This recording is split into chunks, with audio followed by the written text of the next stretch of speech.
We don't know what tomorrow will bring, but we often find ourselves trying to predict the future anyway. What is the weather going to be tomorrow? When will the 100-meter world record be broken again? Every day, we make informed guesses about what we think will happen. Sometimes we're pretty sure of ourselves, and sometimes we're not. Importantly, every guess we make comes with some level of uncertainty. Today, we're asking you to take a survey to help us better understand how people make predictions. But before we start, we'd like to share an example to illustrate what this is all about. Imagine you're thinking about what the weather is going to be next Saturday so you know how to pack for a weekend trip. You know it's been cold recently, but things might change. Perhaps you think it's most likely going to be somewhere around 5 degrees Celsius, but it could possibly get all the way down to 3 degrees or as high as 7 degrees. Anything above or below this range you think is virtually impossible. Now imagine you had 100 blocks you could use to indicate how likely you think a certain temperature is. For example, we think that there is a 20% chance the temperature will be 5 degrees exactly.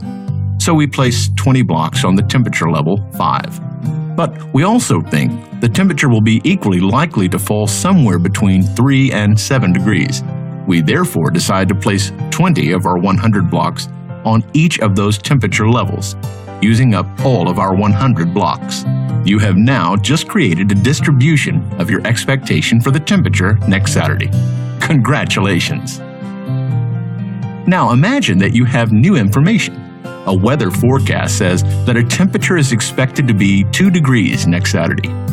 That's useful to know, but we also know that weather forecasts aren't always very accurate. How does this change our beliefs about the weather next week? Well, we used to think it would be around 5. We now have a new forecast that says it will be lower than that.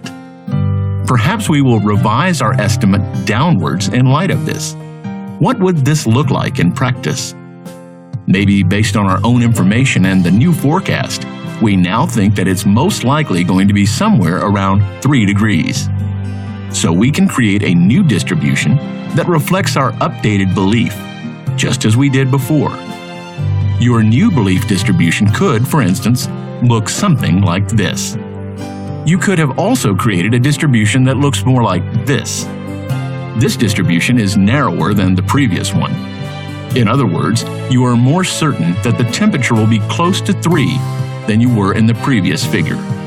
What we've just shown you is how to turn your beliefs into a graph. This is exactly what we're going to need to do next for the survey. Now we're going to ask you a series of questions about development interventions. First, asking for your belief about what impact you think a particular program will have. Then, we'll provide you with some supporting evidence and ask you to provide a new estimate of your belief. There are no right and wrong answers. We ask you to answer the questions as truthfully as you can. Good luck!